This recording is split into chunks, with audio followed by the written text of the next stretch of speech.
તમને દુઃખી કરીશું, કાંઈક ગુનો કરી બેસીશ, પણ તું તો માવતર કહેવાય. તમે અમને પ્લીઝ તમારી શરણમાં રાખો, તમે અમારું ધ્યાન રાખો, તમે અમારું ધ્યાન રાખો, કેમ કે તમે અમારું ધ્યાન નહીં રાખો તમારા સિવાય અમારું છે કોણ.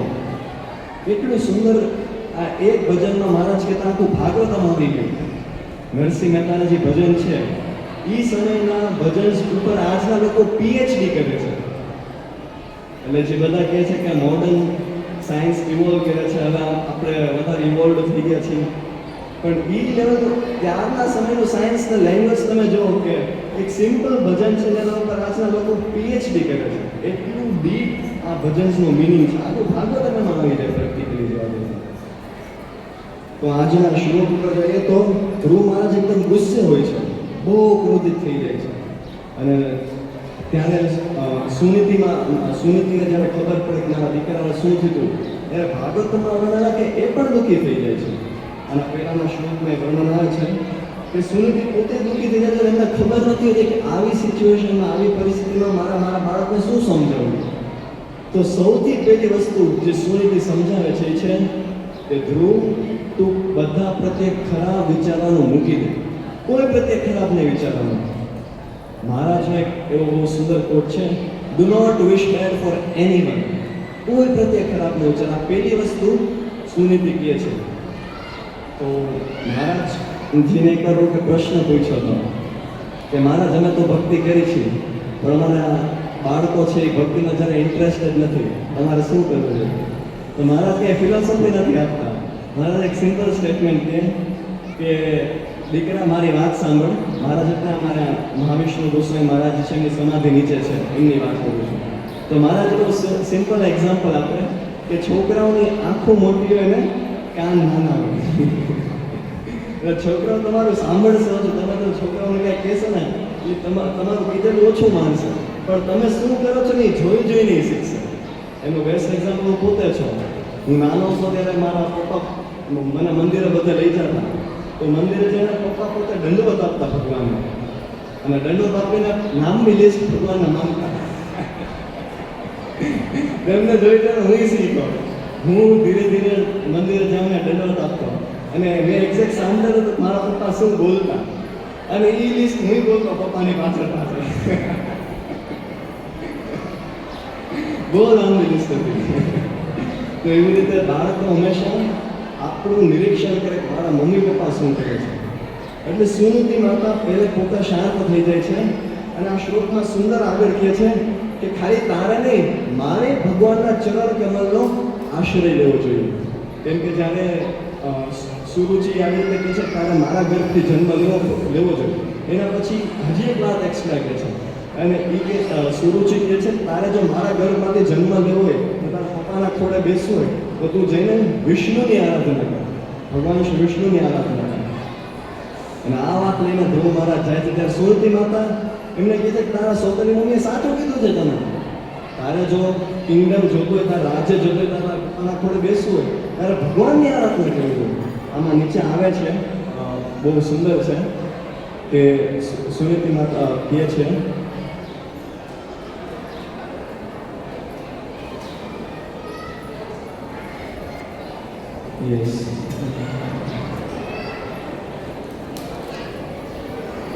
સુરતી માતા શું કહે છે આ શ્લોકમાં કે ભક્તિયોગ કર. ઘણા લોકો કહેતા કર્મયોગ કરો, ભક્તિયોગ કરો, શું કરવું જોઈએ? આમાં સુરતી માતા બહુ સુંદર પોઈન્ટ કહે છે કે 5 વર્ષનો બાળક છે એ શું કર્મ કરી લેશે? કર્મયોગ, કર્મકાંડથી પ્યોરિફિકેશન જે આવે છે, જે શુદ્ધિકરણ આપણું થાય છે, 5 વર્ષનો બાળક શું કર્મકાંડ કરી લેશે? કેટલો પ્રેક્ટિકલ પોઈન્ટ છે.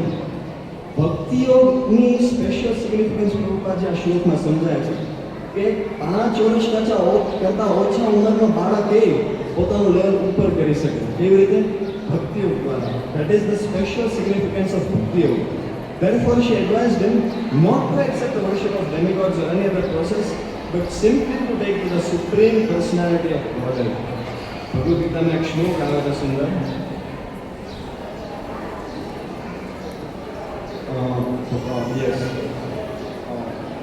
ભાગવતમાં એક શ્લોક આવે છે 2.3.10. શ્રીમદ ભાગવતમ 2.3.10 માં બહુ સુંદર વર્ણન આવે છે.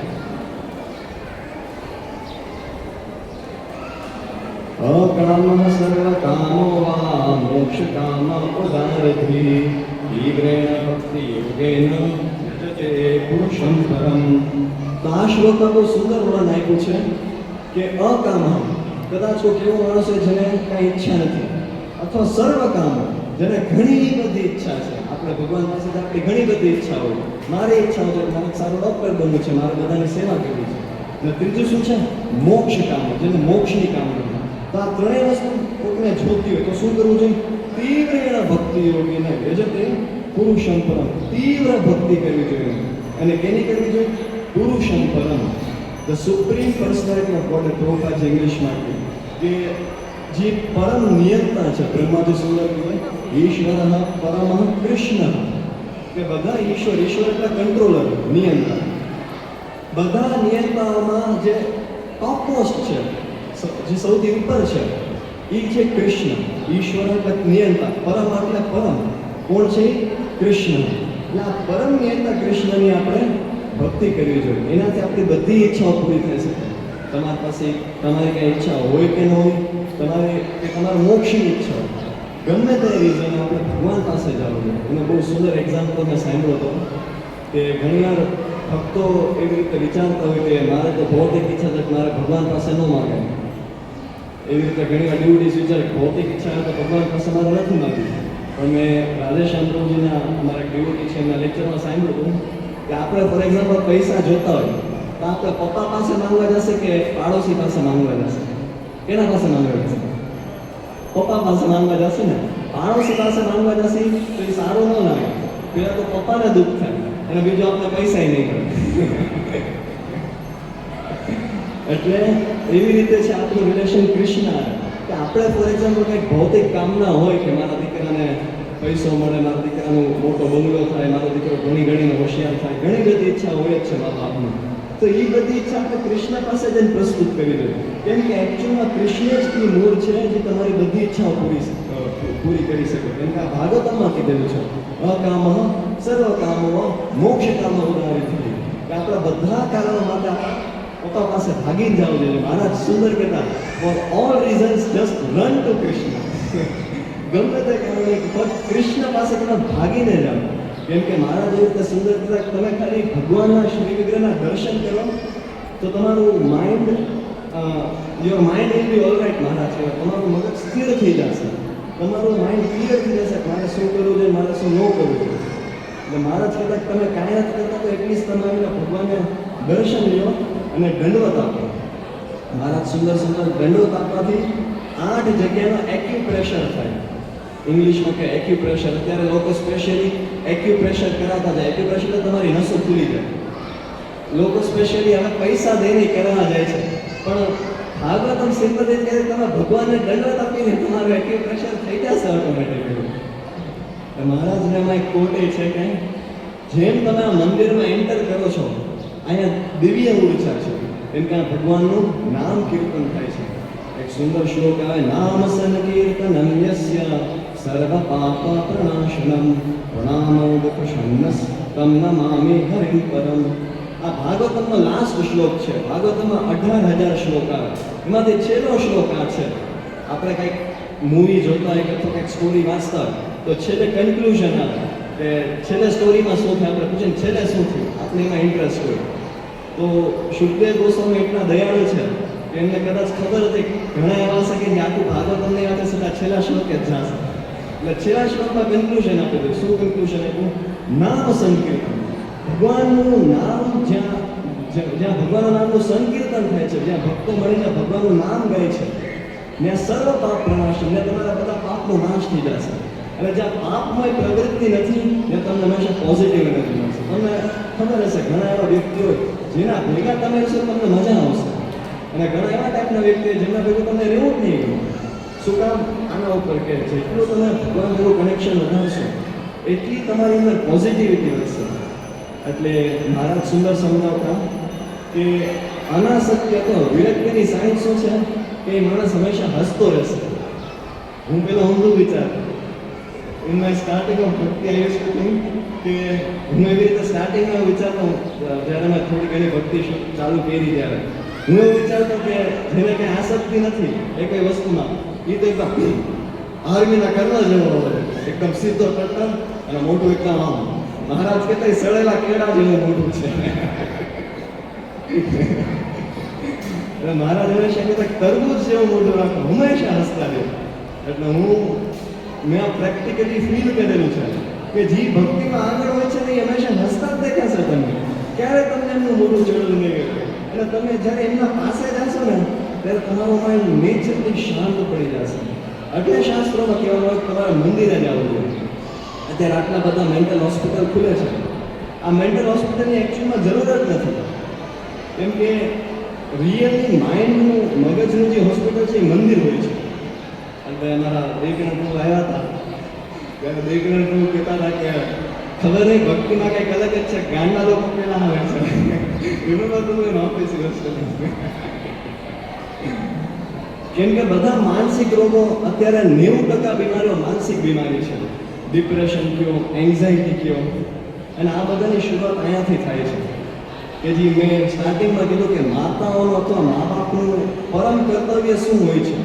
એમ છોકરાઓનું ભરણ પોષણ તો છે જ, પણ પરમ કર્તવ્ય હોય છે કે એમને યેન કેવા પ્રકારના કાંઈક કરીને ભગવાન પ્રત્યે એની અટ્રેક્શન વધારે, ભગવાનને એમને જોડાણ આપવાની ટ્રાય કરો.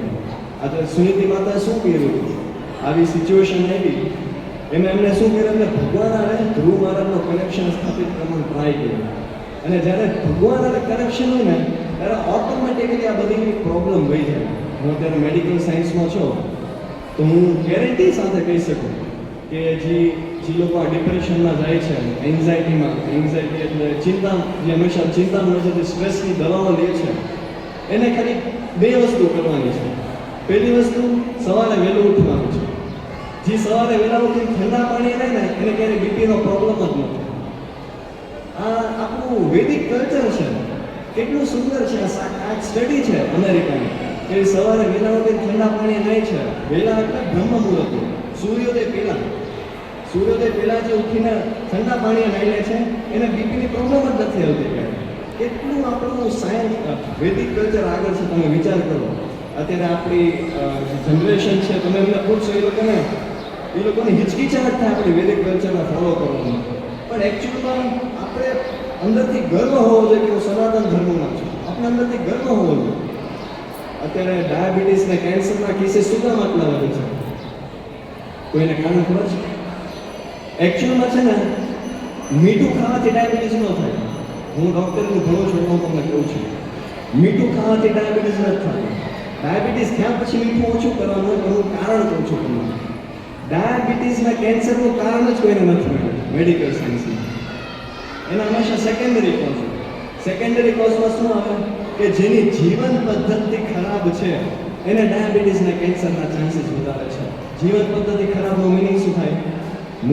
મોડી રાત સુધી જાગવું, 9, 10, 11 વાગે ઉઠવું, મન પડે ત્યારે જમવું, મન પડે એટલું જમવું.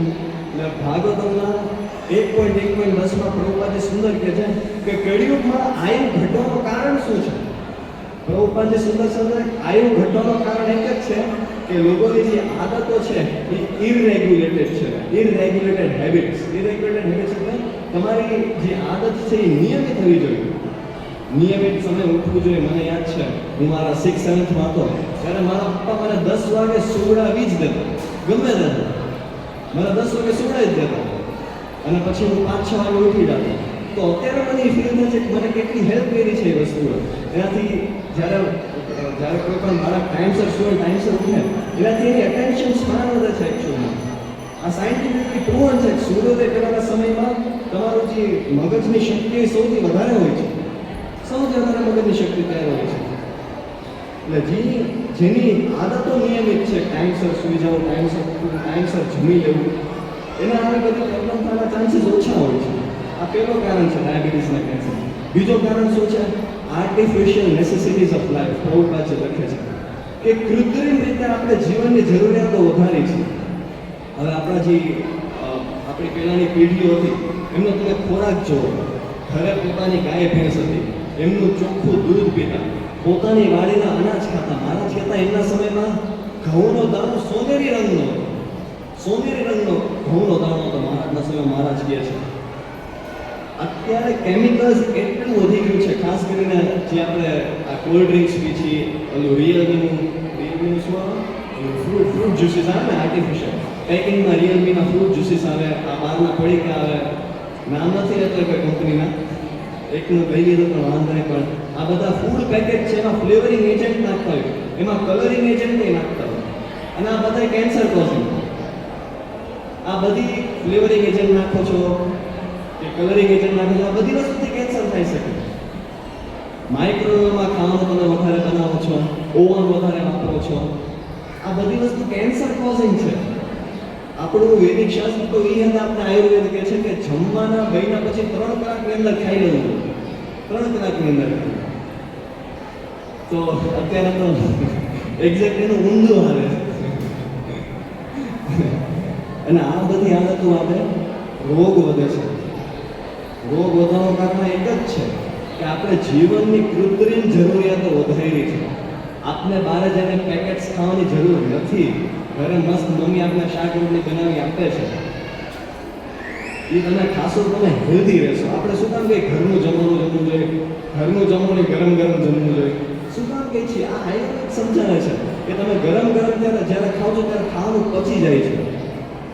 અને ખાસ કરીને માતાઓના સંદર્ભમાં કેવી રીતે લાગુ પડે કે જે ગર્ભવતી સ્ત્રી હોય છે એને બહુ ખાસ કાળજી રાખવી જોઈએ. અત્યારે સુનીતિ માતા સમજાવશે આગળ.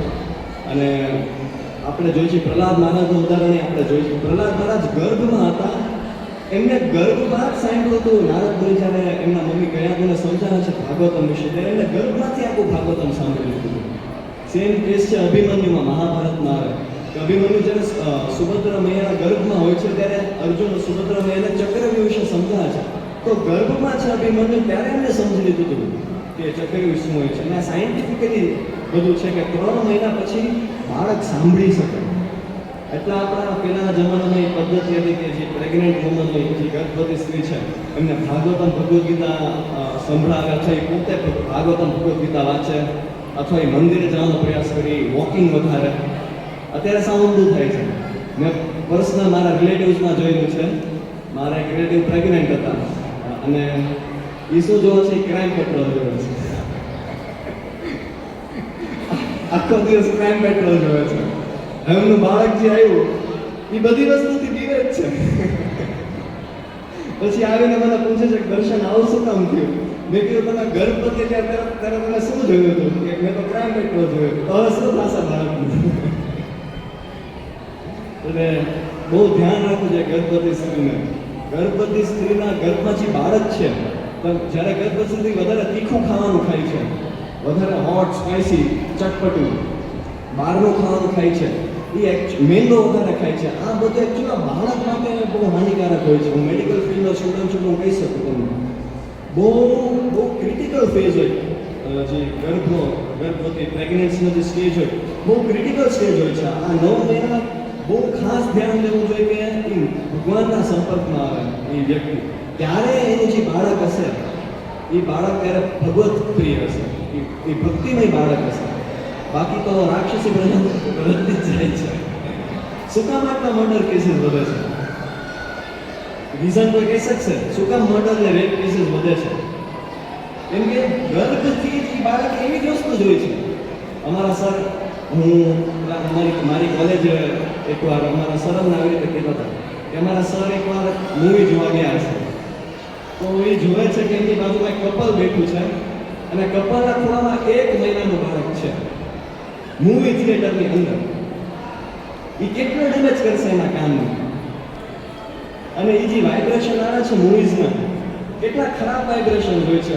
ઘણા ખરાબ સીન આવે છે, ઘણા 18+ સીન આવે છે. આ બધા વાઇબ્રેશન બાળકને થતા હોય છે. એટલે મારા મહારાજ બહુ સુંદર કહેતા કે જેને પણ નાનું બાળક છે એને બાળકના રીતે પોતાની છાતી ઉપર રાખીને હરે કૃષ્ણ કૃષ્ણ કૃષ્ણ હરે હરે, હરે રામ રામ રામ હરે હરે, આ મહામંત્રનો જાપ કરવો જોઈએ. કેમ કે ભગવાનના નામનો વાઇબ્રેશન ડાયરેક્ટ ટ્રાન્સમિશન થાય. એને એ વાઇબ્રેશન મળશે તેના મગજનું ડેવલપમેન્ટ થશે. જાપાનમાં એક સ્ટડી થઈ હતી કે પાણી એને માઇક્રોસ્કોપથી તમે જો તો પાણીના ક્રિસ્ટલ એના આકાર બને, પાણીના નાના નાના અંશના આકાર બને. આપણે આંખોથી ન દેખાય, માઇક્રોસ્કોપ યંત્રથી જોવું પડે, જાપાનમાં સ્ટડી. તો એ સ્ટડી પ્રમાણે અલગ અલગ વાઇબ્રેશન આપ્યા હતા પાણીમાં, અને પછી જોયું તો કયા વાઇબ્રેશનથી પાણીના ક્રિસ્ટલ બરોબર રીતે બને છે. તો ઘણા અલગ અલગ ટાઈપના વાઇબ્રેશન આપ્યા, રેપ સોંગ એવી રીતે રેપ સોંગ્સ આપ્યા, પછી ડીજે મ્યુઝિક આપ્યું, વેસ્ટર્ન મ્યુઝિક આપ્યું, ક્લાસિકલ મ્યુઝિક આપ્યું. છેલ્લે એમને શાસ્ત્રના શ્લોક યુઝ કર્યા, આપણા શાસ્ત્રના શ્લોક. તો ઇન્ટરેસ્ટિંગલી તમે સર્ચ કરી શકો છો, બધું ગૂગલ ઉપર અવેલેબલ છે. ઇન્ટરેસ્ટિંગલી આપણા વૈદિક સ્ક્રિપ્ચર્સનું જ્યારે શ્લોકનું રેસિટેશન થયું ત્યારે પાણીના ક્રિસ્ટલ્સ પરફેક્ટ શેપના. વિચાર કરો, અને તમારું બોડી કેટલા ટકા પાણી છે? 70% તમારું બોડી પાણી જ છે ખાલી. તો વિચાર કરો, તમારું 70% બોડીની હેલ્થ ખાલી પાણી ઉપર ડિપેન્ડ કરે છે. તમારો પાણીનો ઇન્ટેક કેટલો છે, એટલે જે પાણી ઓછું હોય એને સીધી પથરી થઈ જાય, કેમ કે તમારા બોડીને 70% તો પાણી જોઈએ છે. હવે 70% પાણીમાં જ્યારે આ વૈદિક વાઇબ્રેશન શાસ્ત્રના શ્લોક ગાઓ અથવા તમે વાંચો તો એ વાઇબ્રેશનથી તમારા પાણીના ક્રિસ્ટલ કેટલા સરસ બનશે, તમારું મગજ કેટલું શાર્પ બની જશે. અમારો પોતાનો અનુભવ છે કે જે વૈદિક સ્ક્રિપ્ચર્સના શ્લોક ખાલી શ્લોક ગાય છે, ભલે મિનિંગ ન વાંચો, ખાલી શ્લોક ગાતો હોય છે, એનો મગજ શાર્પ બની જાય છે. આમ મારો પોતાનો એક્સપિરિયન્સ એ છે ને મેં બીજા લોકો પાસેથી અનુભવ સાંભળેલા છે કે આ વૈદિક વાઇબ્રેશનના શ્લોક ગાવાથી બધી ચિંતા થઈ જાય. એકવાર તમે ટ્રાય કરજો, તમને બહુ ચિંતા થાય ને, ભાગવતમાં એક શ્લોક આવે અથવા ભાગવતનો શ્લોક હોય તો હરે કૃષ્ણ નામ આખું ગાઈશો, ચિંતા જરા હરે કૃષ્ણ કૃષ્ણ કૃષ્ણ હરે હરે, હરે રામ રામ રામ હરે. આટલું તમે ગાશો ને તમને ઇફેક્ટ દેખાશે. કદાચ તમને પ્રોબ્લેમ થઈ જાય પણ તમને પ્રોબ્લેમને સહન કરવાની શક્તિ મળી જશે. એટલે મને યાદ છે કે મારો in my starting phase of ભક્તિ, મારો જ્યારે ભક્તિનો સ્ટાર્ટિંગ ફેઝ હતો, બહુ ચાર વર્ષ પહેલાંની વાત છે, ત્યારે મને અંધારાથી ને ભૂતથી બહુ બીક લાગી. હવે ભગવાનને ત્યાંથી નથી લાગતી, પણ ત્યારે મને બહુ ભૂતથી બીક લાગી. તો એકવાર ઘરે હું સાવ એકલો હતો અને મને અચાનકથી, આપણું માઇન્ડ કેટલું ખતરનાક હોય, જો ઘરે કોઈ છે નહીં, બારી બાયણા બંધ છે તોય મને કાંઈક અવાજ આવવા માંડ્યો. એ અવાજ હોય ને આપણો માઇન્ડ બનાવી દે. આપણો માઇન્ડ એટલો ડેન્જરસ છે. તો મને કાંઈક અવાજ આવવા માંડ્યો, મને બીક લાગવા માંડી. પણ મને એટલું યાદ હતું કે એકવાર સાંભળ્યું હતું સ્ટાર્ટિંગમાં લેક્ચરમાં કે બીક લાગે ત્યારે નરસિંહ દેવને પ્રાર્થના કરી દો. તો જ્યાંથી અવાજ આવતો હતો ને ત્યાં તેનો જોશ રસ્તી જય નરસિંહ. એવી રીતે જોશ રસ્તી તો ઇન્ટરેસ્ટિંગલી મારી બીક હોય ગઈ. ખાલી નરસિંહ દેવને યાદ કરવાથી જ મારી બીક હોય ગઈ. એટલું પાવરફુલ હોય ભગવાનનું નામ. તમે વિચાર તો કરો, તમે અનુભવ કરશો. એટલે શાસ્ત્રમાં વર્ણન આવે જ્યાં ભગવાનનું નામ કીર્તન થાય છે ત્યાં આવી જે ભૂત છે, પ્રેત છે, આ બધી વસ્તુઓને પાવર ન આવે. કદાચ એ એરિયામાં હશે ને તમને કંઈ નહીં કરી શકે. એટલે માતાનું કેટલું પ્રથમ કર્તવ્ય છે એના બાળકોના ભગવાનનું નામ લેવું. કેમ કે બાળકોનું હાર્ટ નેચરલી વીક હોય છે, અને માનવાવાળા માને ન માનવા ન વાળા પણ ભૂત પ્રેત હોય છે. જે માનવ હોય માને ન માનવા ન પણ હોય છે, કેમ કે શાસ્ત્ર કહે છે. તો સૌથી વધારે કેના ઉપર અટેક થઈ શકે? બાળકો ઉપર, જે ઓલ્ડ એજ એમના ઉપર અટેક થઈ શકે. તો તમે તમારા બાળકોને ભગવાનનું નામ લેવાનું છે, આવી બધી વસ્તુથી ઓટોમેટિકલી બચી જશે. આપણે નહીં નજર ઉતારતા લીંબુ મરચું ને નામ લઈને પછી 4 રસ્તા મળતા એને ફેંકી આવે. મારા ઉપર બહુ કરેલું છે. પણ જેનું ભક્તિમાં એવો મને રિયલાઇઝ થયું કે તમે ખાલી તમારા બાળકને માળા કરાવવાનું સ્ટાર્ટ કરશો તો આ બધી વસ્તુથી બચી જશે. કેમ? ભગવાન પોતે ડિક્લેર કરે છે કે નમે ભક્ત્યા પ્રણશ્યતિ, હું મારા ભક્તની રક્ષા પોતે કરું છું. ભગવાન પોતે કરે છે. હવે જે આખી દુનિયાના માલિક છે, જે જગતપતિ છે, એમની સામે કોઈ શક્તિ હાલે? કોઈ શક્તિ ભગવાન સામે હાલી જ ન શકે. મારા જેવી રીતે સમજાવતા ભગવાનની ઈચ્છા થાત ને તો રાવણને હાર્ટ એટેક કરીને મારી નાખે. ભગવાન આવવાની જરૂર નથી. રાવણ એવી રીતે મારી શકે, પણ ભગવાન અહીંયા આવે. શું કામ? આપને બધાને દેખાડવા, આપને બધાને એમની લીલાઓનું દર્શન કરાવવા, આપને બધાને એમની તરફ અટ્રેક્ટ કરવા કે જો હું તમારા માટે આવ્યો છું, એટલે પ્રાઇમરી રીઝન ભગવાન આવે છે એમના ભક્તોને ખુશી દેવા. ભગવાન એટલે આમાં બહુ સુંદર વર્ડ છે ભૃત્ય વત્સલમ. ભૃત્ય એટલે પોતાના, જે પોતાનું એને ભૃત્ય કહેવાય. ભગવાન એના ભક્તો પ્રત્યે શું છે? વત્સલમ, પ્રેમ કરે છે, બહુ વધારે પ્રેમ કરે છે. એટલે ભગવાન કે સ્વલ્પમપ્યસ ધર્મસ્ય ત્રાયતે મહતો ભયા, કે જે મારી ભક્તિમાં થોડું નાની કે એવી વસ્તુ કરી નાખે. ફોર એક્ઝામ્પલ, અમે સવારે ઘણા ડ્યુટીઝ આપણને મેટ પકડવામાં હેલ્પ કરે, અથવા અમે કંઈક ખાલી વસ્તુ અહીંથી લઈને માં મૂક્યો, તો ખાલી વસ્તુ મંદિરમાં આવી જાય એક વસ્તુ અહીંયાથી મૂકવામાં એટલો બેનિફિટ છે. ભગવાન કે છે તમને મોટામાં મોટા ડેન્જરથી હું બચાવીશ, ખાલી એક વસ્તુ અહીંયાથી મૂકવામાં. તો પછી એવા દયાળુ ભગવાનનું તમે નામ લેશો, એવા દયાળુ ભગવાનની તમે કથા સાંભળશો, એવા દયાળુ ભગવાનની તમે સેવા કરશો, ત્યારે તમને ભગવાન કેટલું બેનિફિટ આપશે, તમે વિચાર કરો. એટલે પ્રભુપાદજીને એકાદ પ્રશ્ન કર્યો બિઝનેસ રિલેટેડ. તો પ્રભુપાદજી કે તમારે બિઝનેસ કરો છો તો બેસ્ટ બિઝનેસ કરો ને કૃષ્ણના કરો. કૃષ્ણ કેટલા બધા એડવાન્ટેજીસ તમને આપે છે. કૃષ્ણ તમને રક્ષા આપે છે, કૃષ્ણ તમારા માટે બધી ગોઠવણ કરવા રેડી છે. આનાથી વધારે શું જોઈએ છે તમારે? તમારી બેઝિક જરૂરિયાત કૃષ્ણ પૂરી કરવા રેડી છે. અત્યારે જે ભગવાનનું નામ નથી લેતા એમની કૃષ્ણ જરૂરિયાત પૂરી કરે, તમારી શું કામ નહીં કરે? કેટલા દયાળુ છે ભગવાન. આનો વર્ડ આવ્યો છે ભૃત્ય વત્સલમ, બહુ દયાળુ હોય ભગવાન. એટલે મહારાજ બહુ સુંદર રીતે સમજાય કે રાત્રે સુઈ જવું આપણા હાથમાં હોય. ઘણી વાર આપણે નિંદરમાં તો આપણે ફોર્સફુલી જોર જબરદસ્તી પોતાને સુવડાવી દઈએ. ઘણી વાર આપણે અનુભવ કર્યો નિંદરમાં પણ સુઈ જાવ તો જોર જબરદસ્તી આપણે પોતાને કંઈક નહીં સુઈ જાવ આવી રીતે સુઈ જાય. મહારાજ કે શું તમારા હાથમાં છે, પણ ઉઠવું તમારા હાથમાં નથી. રાત્રે સૂતા પછી તમે ઉઠશો કે નહીં એ ભગવાનના હાથમાં છે. પણ ભગવાન તો તમને ડેઈલી ઉઠાડે. શું કામ? ભગવાન ડેઈલી એવી રીતે વિચાર કરે, કદાચ આજે ઉઠીને મારી સામે ફરીને જોશે, કદાચ આજે ઉઠીને મારા માટે કંઈક કરવાનો પ્રયાસ કરશે. ભગવાન ડેઈલી એવી રીતે વિચારે. વિચાર કરો ભગવાનનું ટોલરન્સ લેવલ કેટલો વધારે છે. શું હાઈ ટોલરન્સ લેવલ. ડેઈલી ભગવાન એક જ વસ્તુ જોવે કે આ મારી સામે ફરશે અને મારા માટે કંઈક કરશે. ડેઈલી બધા જીવો માટે ભગવાન એવી રીતે વિચારે, અને એ વિચારીને ભગવાન તમને ઉઠાડી દે છે. એટલા જ કૃપાળુ કહે ભગવાન. પણ આપણે તો માનતા નથી, અલગ છે. આપણે માનવું જોઈએ. કેમ કે સુનીતિ માતામાં કહે છે, બહુ ઇંગ્લિશમાં બહુ સુંદર છે. The system of Bhakti Yoga described by Queen Suniti to her son is the standard way of God realization. આપણે હંમેશા બધી વસ્તુમાં સ્ટાન્ડર્ડ ગોતતા હોય કે મને સ્ટાન્ડર્ડ વસ્તુ જોઈએ. શૂઝ કંપનીના લેવા છે, કપડાં કંપનીના લેવા છે, બધી વસ્તુ આપણે સ્ટાન્ડર્ડ જોતી હોય. તો ભક્તિ આત્મ સાક્ષાત્કારની અથવા પોતાની કોન્શિયસનેસને સ્ટ્રોંગ બનાવવાની, પોતાના માઇન્ડને સ્ટ્રોંગ બનાવવાની બેસ્ટ રીત આમાં સુનીતિ માતા કે છે. આ શ્લોક દ્વારા બહુ સિમ્પલ કે છે સુનીતિ માતા કે ટેક શેલ્ટર ઓફ કૃષ્ણ. આ પહેલી વસ્તુ કે છે પરફોર્મ યોર પ્રિસ્ક્રાઇબ ડ્યુટીઝ. તમારા નિર્ધારિત કર્તવ્ય કર્મ કરતા રહ્યો. અને બીજી વસ્તુ સુનીતિ માતા શું કહે છે? Always keep Krishna in your heart. Just situate the Supreme Personality of Godhead in your heart and without deviating for a moment, engage always in His service.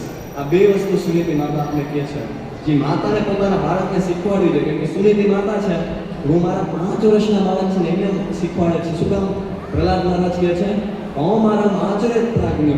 Kumar અવસ્થાથી એમને ટ્રેનિંગ આપવી જોઈએ આ બધી વસ્તુની, ત્યારે એમને આગળ થતા ટેવ પડશે. તમે સ્ટાર્ટિંગથી જ એમને ફોન પકડાવી રહ્યો છો. હું મારા રિલેટિવ્સમાં બહુ જોઉં, હું અગેન્સ્ટ છું આની. મેડિકલ સાયન્સ ના પાડે છે કે છોકરાઓને ફોન આપવાનો જ ન હોય. છોકરાઓને ફોન આપો શું ફોન આપશો કે શું થશે ખબર છે? એ લોકો બહાર રમત ગમતમાં નહીં જાય. જે બાળકે પહેલા 7-8 વર્ષની અંદર રમત ગમત નથી કરી ને, એનું જ્યાં હિપ પોર્શન હોય ને એ વીક રહી જાય. પછી એને આગળ જતા ચાલવામાં તકલીફ પડશે, સાંધાનો દુખાવો આવશે 30-35 વર્ષ પછી. જે ઇન્ફર્ટિલિટીના કેસીસ વધે છે. આઈવીએફ કદાચ આઈવીએફ તમને ખબર હોય કે જેમને બાળક ન થતું એ આઈવીએફમાં જઈને એ આઈવીએફ પ્રક્રિયાની હેલ્પ લે. આ શું કામ આઈવીએફ આવ્યું? શું કામ આટલું વધ્યું? શું કામ આઈવીએફ? આ રીઝનમાં કે બાળકોને સ્ટાર્ટિંગથી તમે આર્ટિફિશિયલ નેસેસિટીઝ ઓફ લાઈફમાં રાખ્યા છે. પછી સ્મોકિંગ વધે છે. બીજાનું તો મેડિકલ ફિલ્ડમાં મારી સામે હું ડૉક્ટર્સને સ્મોક કરતા જોઉં છું. ડોક્ટર્સને ખબર એક સ્મોકિંગથી કેટલું ડેન્જરસ છે, સ્મોકિંગથી ઇન્ફર્ટિલિટી આવે છે, તમાકુ ખાવાથી ઓરલ કેન્સર થઈ જાય છે. આ બધું બધાને ખબર છે તોય નથી કરી શકતા. શું કામ? એમ કે એમનો માઇન્ડ સ્ટ્રોંગ નથી. અને ભક્તિ મીન્સ મન को चंगा करने की प्रक्रिया, माइंड ने स्ट्रोंग बनाने की प्रक्रिया જ ભક્તિ છે. હું એક વીક પહેલા 14 દિવસ પહેલા મારા મમ્મીને લઈને ગયો હતો વોકાર્ડ હોસ્પિટલમાં. આખું આમ ફૂલ હેલ્થ ચેકઅપનું એક પેકેજ આવે. મેં તો ના પાડી કે મમ્મીને ન કરાવે, પણ એમને કરાવી દીધું. એમાં સાયકેટ્રિસ્ટને મળવા ગયા હતા. વેરી ઇન્ટરેસ્ટિંગ પ્રભુ. એમાં એક મીટિંગ સાયકેટ્રિસ્ટ થઈ ગયું. સોરી હોસ્પિટલનું નામ ભૂલી ગયો, સોરી. તો ત્યાં સાયકેટ્રિસ્ટ ભેગી મીટિંગ હતી. હું મારા મમ્મીની બાજુમાં બેઠો હતો. આખી મીટિંગમાં સાયકેટ્રિસ્ટ એકવાર હૈસાય નહીં મારી મમ્મીની સામે. અને જવા ટાઈમે ભાઈ કહે ને, ડૉક્ટર્સ આમ સારા ડૉક્ટર્સ જોઈએ, આમ પેશન્ટ સાથે થોડીક રિલેશન સ્થાપિત કરવાની ટ્રાય કરે. તો ભાઈ કહે કે બાય. I was laughing. હું હસતો હતો કે આ સાયકેટ્રિસ્ટને સાયકેટ્રીની જરૂર છે હવે. આખી કન્વર્ઝેશન 10 મિનિટમાં મમ્મી બેટીને વાત કરી. હું બાજુમાં બેઠો તો મમ્મીને પ્રશ્ન પૂછતા હતા. 10 મિનિટમાં ઝીરો એક્સપ્રેશન છે પ્રભુ. આમ એવું લાગે કે એમના મોઢું કામ જ નથી કરતું. પ્રશ્ન કર્યો, તમને કઈ પ્રોબ્લેમ છે નીતાબેન? મારા મમ્મીનું નામ નીતાબેન છે. તમને કઈ પ્રોબ્લેમ છે નીતાબેન? અમને કઈ પ્રોબ્લેમ છે? તમે કયો. હું અંદરથી હસતો હતો કે આ કઈ જગ્યાએ આવી ગયા. હોસ્પિટલનો વાંક નથી, ડોક્ટરનો વાંક નથી, પણ મારો કહેવાનો મિનિંગ શું છે કે સાયકેટ્રિસ્ટને એટલા બધા એવા પેશન્ટ્સને મળવા પડે કે પોતે માનસિક બીમાર થઈ જાય છે. અને આ માનસિક બીમારીથી બચવાની રીત મંદિર છે. આ કોઈ સમજી નથી શકતું. તો મારો પોતાનો માઇન્ડ, હું ફોર એક્ઝામ્પલ કહું, મને મૃત્યુનો બહુ ગજબ થયો હતો ભક્તિમાં આવ્યા પહેલા. એટલો ગજબ, મારી મૃત્યુનો નહીં, મારા પરિજનોની મૃત્યુનો, કે મારા મમ્મી પપ્પાની મૃત્યુ ન થઈ જતા થાય તો એમની પહેલાં મારી મૃત્યુ થઈ જાય. એવી રીતે હું વિચારતો કે મારે ડેથ નથી જોઈ મારા રિલેટિવ્સમાંથી. મને એટલી બીક હતી મૃત્યુની. હું સુખડનો હાર જોતો ને તો હું ત્યાંથી ભાગી જતો, મારે જઈને ખૂટતો ક્યાંક મારી પાસે ન આવે, મારે કોઈને આવી રીતે પહેરવાનો છે. એટલો મને ભય હતો. માય માઇન્ડ ઇઝ ટ્રબલ મી પ્રભુ. એટલો ગજબ ભય હતો મૃત્યુને. ક્યાંકથી શબ વાહને નીકળતી હોય તો હું નીકળી મારના છું. આ કેવી રીતે પ્રભુપાદ સમજાવતા કે જ્યારે વાઘ છે ને, રેબિટ ખરગોશ, સસલું, યસ, વાઘ જ્યારે સસલાની પાછળ ભાગે ત્યારે સસલું પહેલા બહુ ટ્રાય કરે બચવાની. પછી એને લાગે ને કે બસ અમારી લિમિટ આવી ગઈ, ત્યારે એ જમીનમાં માથું નાખી દે સસલું એવી રીતે કરે કે એને લાગે મારી લિમિટ આવી ગઈ ભાગવાની, તો એ ઊભું ન રહી જાય, એ જમીનમાં માથું નાખે. શું કામ? એને એમ કે હવે મને વાઘ દેખાતો નથી તો હવે વાઘ વયો ગયો. પણ એને ખબર નથી મૃત્યુ રૂપી સાપ હંમેશા આપણી માથે જ છે. એકવાર વૈષ્ણવ સાહેબ બહુ સુંદર એના લેક્ચરમાં સમજાવતા હતા કે મૃત્યુ રૂપી સાપ તમારી માથે છે અને તમને ધીરે ધીરે ગળી જાય છે. ઈ સ્વેલોઈંગ યુ, તમને ખબર નથી પડતી. ધીરે ધીરે તમને ગળી જાય. એક દિવસ આવશે જ્યારે આખો નીકળી જશે તમને. એટલો ભય હતો મને મૃત્યુનો. શું કામ? માઇન્ડ મારું આઉટ ઓફ કંટ્રોલ હતું. મૃત્યુનો ભય હોવો જોઈએ, બટ આ ઓવર છે. આનાથી હું ગેરંટી આપતો હતો હું ભક્તિમાં મારો તો ડિપ્રેશન ન હતો ત્યારે, અથવા મેં સુસાઇડ કરી લીધો, શું ખબર. આવી રીતે શિલા પ્રભુપાદજી અને આવા સંત મહાત્મા આવે અને એમની પુસ્તકો આપે. મારું જીવન પરિવર્તન શું કામ થયું? કેમ કે પ્રભુપાદજીની બુક્સ મેં વાંચી હતી. પ્રભુપાદજીની આ જે બુક્સ છે, પ્રભુપાદજીએ બહુ સરળ શબ્દોમાં સમજાવ્યું છે કેવી રીતે તમે પ્રેક્ટિકલ લાઈફમાં શાસ્ત્રો ઉતારી શકો. મહારાજ સુંદર સમજાવ, શાસ્ત્રો હોવાની વાતો નથી, શાસ્ત્ર તમારી ડેલી જીવનમાં તમે અપ્લાય કરી શકશો, એને જ શાસ્ત્ર કહેવાય. રૂલ્સ એને જ કહેવાય કે આપણે અપ્લાય કરી શકીએ લાઈફમાં. તો શાસ્ત્ર બહુ પ્રેક્ટિકલ છે. એવું ન વિચારે કે એ તો ત્યારના જમાનામાં નહોતું, હવે શું કામ છે. નહીં, એને જ શાસ્ત્ર કહે કે એનું નોલેજ હંમેશા કામમાં રહે. અત્યારે અમારી મેડિકલ સાયન્સની જે બુક્સ આવે, દર વર્ષે એક નવું એડિશન નીકળે. એ નવા એડિશનમાં દર વખતે કંઈક ચેન્જ થાય. અમારે દર વખતે યાદ રાખવું પડે, અચ્છા આમાં ભણ્યું તો ત્યારે આવતું પણ હવે આવું આવ્યું છે. પણ શાસ્ત્ર એવા નથી. શાસ્ત્ર એટલે એબ્સોલ્યુટ ટ્રુથ કહેવાય. એબ્સોલ્યુટ એટલે હંમેશા માટે સનાતન સત્ય છે. આ ક્યારેય ફરી ન શકે, હંમેશા એપ્લિકેબલ છે આપણા જીવનમાં. તો શાસ્ત્રનો મેઇન નિચોડ એ છે શું? બે વસ્તુમાં સુનીતિ માતા કહે છે, દરેક માતાને પોતાના બાળકને શીખવાડી જોઈએ, જો એમને જોતું હોય કે માનસિક બીમારીઓથી આગળ જતા બચે, જો એમને જોતું હોય કે મારા બાળકનું માઇન્ડ ડેવલપમેન્ટ સારી રીતે થાય. કાલે જ 2 દિવસ પહેલાં જો એક સ્ટેશનરી મારી વસ્તુ લેવા ગયો તો સ્ટેશનરી ઘણી સ્ટેશનરી ગેમ્સ એ મને તમને ખબર હોય તો સ્ટેશનરી થોડી ઘણી છોકરાઓની ગેમ્સ એ રાખે. તો એક માતાજી આવીને પૂછે છે, મારા બાળક, એમનું 4-5 વર્ષનું બાળક, મારા બાળકનું બ્રેઇન ડેવલપમેન્ટ થાય એવી કંઈક મને ગેમ આપો. હવે એમને શું આપ્યું? જિગ્સો પઝલ આપી. જિગ્સો પઝલથી બ્રેઇન ડેવલપમેન્ટ ક્યાંથી થઈ શકે? એનાથી ખાલી એ પઝલ એટલે ખબર છે ને, અલગ અલગ કટકા એને ભેગા કરવાના, ખાલી એનાથી ખાલી કટકા ભેગા કરતા શીખશે. એના જીવનમાં પરિસ્થિતિ બદલશે, એના એનું જીવનમાં જ્યારે ભાંગતોડ થશે ને ત્યારે એ સમેટી નહીં શકે. આ બહુ ઇમ્પોર્ટન્ટ આર્ટ છે કે જીવનમાં જ્યારે એવી પરિસ્થિતિ આવે, જ્યારે તમે ભાંગી તૂટી જાવ સાવ, ત્યારે કેવી રીતે પોતાની જાતને સાચવીને રાખવી, એ તમને ભક્તિ શીખવાડે. બહુ ઇમ્પોર્ટન્ટ છે ભક્તિ બધા માટે, બધાની હેલ્થ માટે. તો પહેલી વસ્તુ છે કે માતા પિતાને શીખવાડવું જોઈએ કે હંમેશા પોતાનું નિર્ધારિત કર્તવ્ય કર્મ, જો કર્તવ્ય કર્મ કરવાનું છે પણ ભેગું શું કરવાનું છે? હંમેશા પોતાના હૃદયમાં ભગવાનને રાખવાના છે કે હું આ કર્તવ્ય કર્મ કરું છું કૃષ્ણની ખુશી માટે. આનું જે ફળ આવશે એ હું કૃષ્ણ માટે યુઝ કરવાની ટ્રાય કરીશ. કેવી રીતે? કે જે હું ફોર એક્ઝામ્પલ મેડિકલ સાયન્સમાં છું, ત્યારે હું ભણું છું, તો હું જે ભણું છું એ હંમેશા ટ્રાય કરું ભગવાનને રિલેટ કરવાની ટ્રાય કરું. અત્યારે આપણું હ્યુમન બોડી કઈ કઈ નસોથી બન્યું છે હું ભણતો તો એ બધા વિચારું, અરે ભગવાનની ક્રિએશન કેટલી ખતરનાક છે. આ એક બોડી તમે સમજી જ નહીં શકો, અમે નથી સમજી શકતા, તમે ક્યાંથી સમજી શકશો? એટલી બધી કોમ્પ્લેક્સ હોય આ શરીર આપણું. તો ભગવાનની ક્રિએશન નથી સમજી શકતા. આપણે શું કહે કે મારા ભગવાનને ડાયરેક્ટલી સમજી લેવા છે, મારા ભગવાન દેખાડો. પ્રભુપાદજી says in his lecture, show me God. Prabhupada says, you can't understand his creation. How can I show you God? એટલે આટલું મહત્વપૂર્ણ હોય છે કે નિર્ધારિત કર્તવ્ય કર્મ કરવું અને ભગવાનને પોતાના હૃદયમાં યાદ રાખવું. અને આ ભાગવતનો શ્લોક છે, સેમ ભગવદ્ ગીતામાં ભગવાન કહે છે, મહાન અનુસ્મરે યુદ્ધ છે કે અર્જુન તારે યુદ્ધ કરવાનું છે. તમે કોઈ જોબ કરો, તમારે જોબ કરવાની જ છે, હું ભણું છું, આ ભણવાનું જ છે, પણ ભગવાનને યાદ કરતા કરતા ભગવાન પ્રત્યે ડેડિકેશન રાખવું, આપણી એક્ટિવિટીઝ કરવાની છે. લાસ્ટ શ્લોક ખાલી આપણે ગાઈએ છીએ, then we will just recite the shloka. ये तो सर्वाणि कर्माणि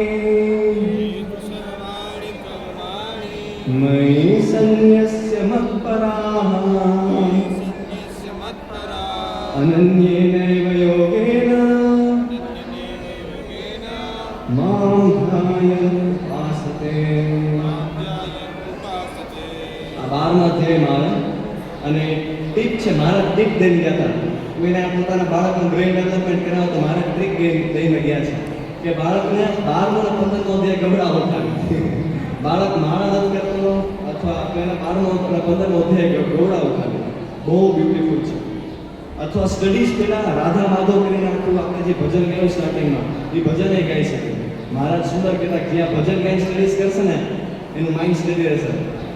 Those whose mind is steady, they can study. મહારાજ કહેતા જેનું મગજ સ્થિર છે એ ભણી શકશે ને. હું ભણતા ભણતા મારું ધ્યાન આમ કરતા ક્યાંથી ભણી શકીશ? ભગવાનનું માઇન્ડને સ્થિર કરવાનું છે. આ શ્લોકનો બહુ સિમ્પલ મિનિંગ છે, યે તું સર્વાણી કર્માણી, તારા બધા કર્મ હે અર્જુન મય સંન્યસ્ય મત પરાહ, મત પરાહ એટલે મારા માટે કર.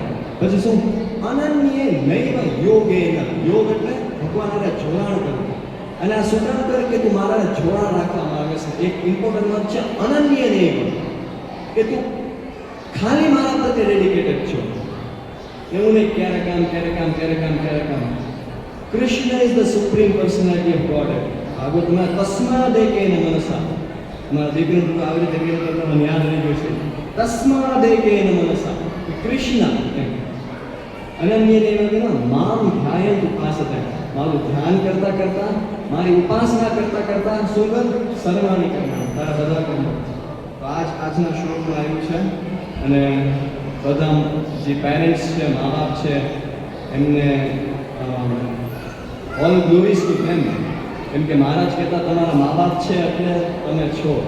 બાકી તમને આ શરીર કોણ આપે? આજે મને શરીર મળ્યું છે, આ ભૌતિક શરીર.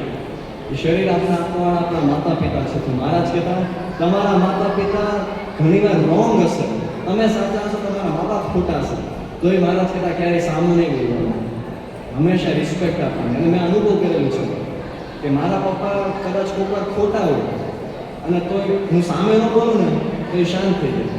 જો હું સામે બોલ્યો એના પપ્પા તમે ખોટા છો આમાં, તો બાજુનું વધશે. એટલે આ બહુ પ્રેક્ટિકલ ટિપ્સ મહારાજ આપીને ગયા છે, સ્પેશિયલી પેરેન્ટિંગ ઉપર. હંમેશા મા બાપને રિસ્પેક્ટ કરવી જોઈએ. શું કામ ને? એમ કે મહારાજ કહેતા they are very fortunate souls. એ ભગવાનના આપેલા તમને ગિફ્ટ છે, એટલે એ ભાવથી આપણે એમની સેવા કરીએ. આ ભગવાનના આપેલા છે એટલે મારે એમનું ધ્યાન રાખવું છે. મા બાપની સેવા કરવાની, ભગવાનની સેવા કરવાની. હરે કૃષ્ણ. જય શ્રીમદ ભાગવતમ શ્રીમદ ભગવદ્ ગીતા કી